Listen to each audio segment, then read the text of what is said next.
Hello नमस्कार dear student, welcome to success career. आज की video CTI steno Hindi MCQ को इंक्लूड किया गया है। ये पार्ट 4 है जो कि आप पार्ट 3 तक प्लेलिस्ट से देख सकते हैं।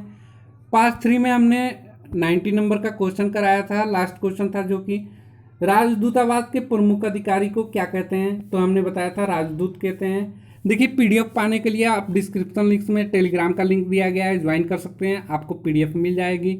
तो फिर हम बढ़ते हैं अगले क्वेश्चन की तरफ। 91 नंबर का क्वेश्चन 91 नंबर का क्वेश्चन दिया है, निकायों में सभी प्रकार के कार्यों के संचालन के पूरी तरह से जिम्मेदार होता है। तो निकायों में सभी प्रकार के कार्यों के संचालन के लिए पूरी तरह से जो जिम्मेदार होता है वो है मुख्य अधिकारी। मुख्य अधिकारी जो होता है कार्यालय के संचालन के लिए पूरी तरह से जिम्मेदारी होता है। 92 नंबर का क्वेश्चन है, सभी सचिवों के लिए अपने कार्य में सहायता के लिए एक विशेष प्रकार का पद बनाया जाता है, उस पद को क्या कहते हैं।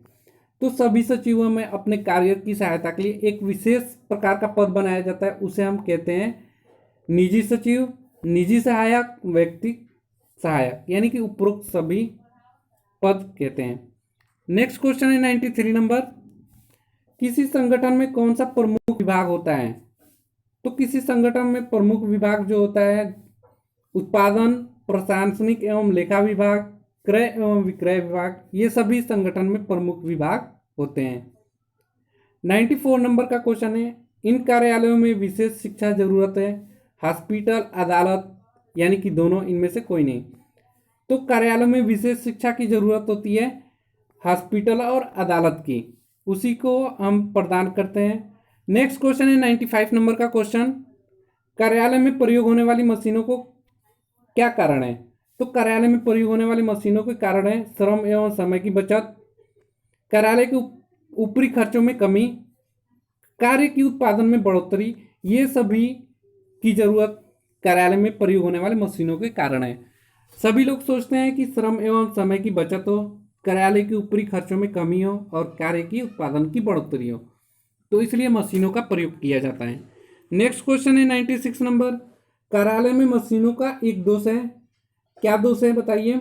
श्रम की बचत, अधिक पूंजीगत व्यय, समय की बचत या श्रेष्ठ कार्य। तो अधिक पूंजीगत व्यय का जो व्यय होता है वही कार्यालय के मशीनों का एक अधिक दोष है। नेक्स्ट क्वेश्चन है, मशीनों को किराए पर लेने का क्या नुकसान है। तो देखिए मशीनों को किराए पर लेने पे बहुत से नुकसान होते हैं, जैसे अधिक किराया लगता है, ज़्यादा दिन रख दो मशीन खराब होगी तो उसे बनवाना भी पड़ेगा, ये सभी खर्च होते हैं मशीन को किराए पे लेने पे। नेक्स्ट क्वेश्चन है, टाइपराइटर के प्रयोग से लाभ प्राप्त होता है, क्या प्राप्त होता है टाइपराइटर के प्रयोग से।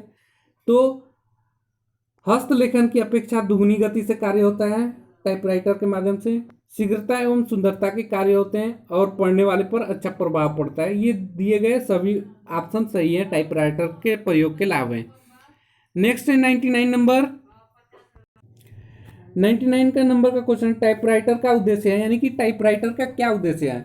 शीघ्रता, शुद्धता, स्वच्छता, ये तीनों हमारे टाइपराइटर के उद्देश्य हैं, यानी कि दिए गए सभी ऑप्शन सही हैं। नेक्स्ट क्वेश्चन है 100 नंबर, कार्बन पेपरों की सहायता से एक साथ कितनी प्रतियां प्राप्त की जा सकती हैं।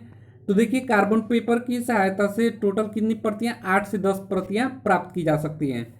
नेक्स्ट क्वेश्चन है 101 नंबर, वहनीय यानी कि पोर्टेबल टाइपराइटर का प्रचलन कौन से सन में हुआ था। बहुत ही मोस्ट इंपोर्टेंट क्वेश्चन है, याद रखिएगा। पोर्टेबल मतलब क्या होता है कि एक जगह से दूसरी जगह जिस टाइपराइटर को ले जाते हैं उसी को पोर्टेबल टाइपराइटर कहते हैं। कब बना था, तो 1931 में पोर्टेबल टाइपराइटर का प्रचलन हुआ था। नेक्स्ट क्वेश्चन है, डिप्टोफोन की मशीन किसके सिद्धांत पर कार्य करती है। तो डिप्टोफोन की मशीन फोनोग्राम की सिद्धांत पर कार्य करता है। नेक्स्ट क्वेश्चन है, पंचिंग मशीन काम करती है पत्रों कागजों को जोड़ने के लिए, पत्रों कागजों को चिपकाने के लिए, पत्रों या कागजों को छेद करने के लिए, पत्रों पर पता लिखने के लिए। तो देखिए जो पंचिंग मशीन है वो पत्रों पर कागजों को जोड़ने के लिए, पत्रों या कागजों को जोड़ने के लिए पंचिंग मशीन का कार्य करते हैं। नेक्स्ट होता है 104 नंबर का क्वेश्चन, मेलिंग मशीन कौन सी होती है। पत्र खोलने वाली मशीन, पत्र मोड़ने वाली मशीन, टिकट लगाने वाली मशीन, दिए गए सभी। तो याद रखिए पत्र खोलने वाली मशीन, पत्र मोड़ने वाली मशीन, टिकट लगाने वाली मशीन, ये सभी मेलिंग मशीन के अंतर्गत आता है। नेक्स्ट क्वेश्चन है 105 नंबर, संगठन की दृष्टि से डाक व्यवस्था को कितनी श्रेणियों में बांटा जा सकता है? तो संगठन की दृष्टि से डाक व्यवस्था को हम टोटल 2 श्रेणियों में बांट सकते हैं। नेक्स्ट क्वेश्चन है 106 नंबर, दिया है संगठन की दृष्टि से डाक की श्रेणियां कौन सी है? तो संगठन की दृष्टि से डाक की जो श्रेणियां हैं वो है केंद्रीय डाक व्यवस्था, विभाग डाक व्यवस्था अथवा विकेंद्रीय डाक व्यवस्था, यानी कि उपरोक्त दोनों ए और बी दोनों सही है। नेक्स्ट क्वेश्चन है आवक डाक होती है। अभी हमने बताया था आवक डाक किसको कहते हैं? जो भी बाहर से पत्र आते हैं उसे डाक के आवक डाक कहते हैं, और जो पत्र इधर से भेजा जाता है बाहर की तरफ उसे जावक डाक कहते हैं। तो देखिए कार्यालय में बाहर से आने वाली डाक को ही हम क्या कहते हैं? आवक डाक कहा जाता है। नेक्स्ट क्वेश्चन है, देखिए यहाँ पे जावक डाक क्या होती है?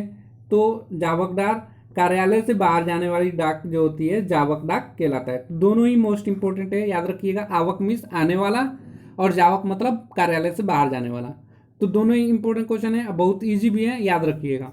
नेक्स्ट क्वेश्चन की तरफ बढ़ते हैं 109 नंबर, एक विभाग से दूसरे विभाग में डाक किस माध्यम से भेजी जा सकती है? संदेशवाहक द्वारा, डाक द्वारा या चपरासी द्वारा? तो देखिए एक कार्यालय से दूसरे कार्यालय में जो डाक भेजा जाता है वो संदेशवाहक के द्वारा भेज सकते हैं या डाक द्वारा भी भेजा जा सकता है। नेक्स्ट क्वेश्चन, डाक में कौन से प्रकार के पत्र होते हैं? निजी, गोपनीय, व्यक्तिगत, दिए गए सभी। तो देखिए डाक में सभी प्रकार के होते हैं, निजी भी होता है, गोपनीय भी होता है और व्यक्तिगत भी होता है, यानी कि डी ऑप्शन सही होगा। सभी तरह के डाक में पत्र होते हैं, निजी पत्र भी होता है, गोपनीय पत्र भी होता है और व्यक्तिगत पत्र भी होते हैं। नेक्स्ट क्वेश्चन है 111 नंबर, पता लिखने के लिए कौन सी मशीन का प्रयोग किया जाता है? पता लेखनी मशीन, पत्र लेख खोलने की मशीन, लिफाफे बंद करने की मशीन या इम्प्रिंटिंग मशीन? तो याद रखिए पता लिखने की मशीन जो होता है पता लिखने का मशीन होता है। नेक्स्ट क्वेश्चन है बीपीपी का पूरा नाम क्या है? तो वैल्यू पेएबल पार्ट। बीपीपी का पूरा नाम क्या होता है? वैल्यू पेएबल पार्ट, याद रखिएगा, मोस्ट इंपोर्टेंट क्वेश्चन है। फिर देखिए दिया है पिन कोड में कितने डिजिट होते हैं? तो बेसिकली पिन कोड में 6 डिजिट होते हैं, आप सभी को पता होगा। जैसे आपका एरिया का कोड अगर मान लीजिए 277001 है तो आपका ये क्या हो गया? पिन कोड हो गया। डिजिट कितने हुए? या 2 2 4 2 6 ना, 277001। तो वही बोलता है पिन कोड में कितने डिजिट होते हैं? 6। आप सभी को पता होगा ये क्वेश्चन। नेक्स्ट क्वेश्चन पे पढ़ते हैं, बैंकों में जमा धन पर क्या मिलता है? तो देखिए बैंकों में जमा धन पर हमें लाभांश, ब्याज, ऋण क्या मिलता है? तो देखिए बैंकों में जमा धन पर जो मिलता है हमें ब्याज मिलता है, उसी को ब्याज बोला जाता है। नेक्स्ट क्वेश्चन, किसी भी व्यक्तिगत पत्र का प्रमुख कार्य क्या है? तो किसी भी व्यक्तिगत पत्र पर प्रमुख कार्य जो होता है वो है 2 व्यक्तियों में आपस संपर्क स्थापित करना, सूचनाओं का आदान प्रदान करना और रिकॉर्ड रखना। ये सभी व्यक्तिगत पत्र के प्रमुख कार्य हैं, यानी कि दिए गए उपरोक्त सभी ऑप्शन सही हैं। नेक्स्ट क्वेश्चन है 116 नंबर, दिया है व्यक्तिगत पत्र व्यवहार किनके बीच किया जाता है? तो व्यक्तिगत पत्र किनके बीच किया जाता है? देखिए 2 व्यक्तियों के बीच, 2 दोस्तों के बीच और परिवार के सदस्यों के बीच, ये जिनके बीच पत्राचार होता है उसी को हम व्यक्तिगत पत्र कहते हैं, 2 व्यक्तियों के बीच में। तो उपरोक्त सभी ऑप्शन करेक्ट हैं। नेक्स्ट, निजी या व्यक्तिगत पत्रों को कहा जाता है, क्या कहा जाता है? औपचारिक पत्र, अनौपचारिक पत्र, पारिवारिक पत्र या सामाजिक पत्र? तो याद रखिए जो निजी पत्र होते हैं या व्यक्तिगत पत्र होते हैं उसे हम अनौपचारिक पत्र कहते हैं। करेक्ट आंसर बी हो जाएगा। नेक्स्ट क्वेश्चन पे बढ़ते हैं, दिया है कौन सा पत्र पारिवारिक पत्र कहलाता है? तो देखिए परिवारों के सदस्यों के बीच जो वार्तालाप होती हैं, जो पत्राचार होता है उसी को पारिवारिक पत्र कहते हैं। करेक्ट आंसर सी हो जाएगा। और 2 व्यक्तियों के बीच, 2 दोस्तों के बीच में वार्तालाप हो रहा है तो वो निजी पत्र वो भी होता है, लेकिन पारिवारिक पत्र नहीं कहा जा सकता। पारिवारिक पत्र जो होते हैं उसे हम निजी पत्र कह सकते हैं, लेकिन निजी पत्र को हम पारिवारिक पत्र नहीं कह सकते। मोस्ट इंपोर्टेंट क्वेश्चन है, याद रखिएगा। नेक्स्ट क्वेश्चन पे बढ़ते हैं 119 नंबर, दिया है सामाजिक पत्रों के अंतर्गत आते हैं। तो सामाजिक पत्रों के अंतर्गत जो आते हैं वो है शुभकामना पत्र, परिचय पत्र, निमंत्रण पत्र या शोक पत्र। ये सभी सामाजिक पत्रों के अंतर्गत आते हैं। जैसे कि अपने यहाँ प्रचलन में है कि कोई मर जाता है तो हम शोक पत्र भेजते हैं कि आप मेरे यहाँ आइए, शामिल होजिए, तो वो कहलाता है सामाजिक पत्र। शुभकामनाएं पत्र भी किसी को हम भेजते हैं कि मान लीजिए कोई दुकान कर लिया, कोई बिजनेस में या कोई सफलता प्राप्त कर लिया, तो शुभकामनाएं पत्र भेजते हैं, वो भी सामाजिक पत्र के अंतर्गत आ गया। नेक्स्ट क्वेश्चन है, कार्यालय से जो बाहर भेजे जाते हैं उनकी एक प्रति कार्यालय में रख ली जाती है, उसे क्या कहते हैं? तो उसको कहा जाता है कार्यालय पत्र। जो जो चीजें जिस जगह रखी जाती है उसी को उस पत्र में बोला जाता है। नेक्स्ट क्वेश्चन पे बढ़ते हैं, कार्यालय प्रति क्यों रखी जाती है? यानी कि कार्यालय में जो प्रति रखी जाती है, कॉपी रखा जाता है, कहीं भेजा जाता है, तो उसको क्या कहते हैं? तो उसको कहा जाता है, भविष्य के संदर्भ के लिए रखा जाता है, उसको रिकॉर्ड के लिए भी रखा जाता है, कानूनी कार्रवाई होने पर प्रमाण के रूप में, यानी कि और वो गवाही के रूप में रखा जाता है, सबूत के रूप में, उसी को हम, इसीलिए हम कार्यालय पत्र को रखा जाता है। यानी कि उपरोक्त दिए गए सभी ऑप्शन सही हो गए। नेक्स्ट क्वेश्चन पे बढ़ते हैं, 122 नंबर, बाह्य पत्राचार किया जाता है। बाह्य पत्राचार किया जाता है, देखिए बाह्य पक्षों में, राजकीय विभागों में, अन्य संस्थाओं में, ये तीनों में बाह्य पत्राचार किया जाता है। इस प्रकार करेक्ट आंसर हमारा डी हो जाएगा।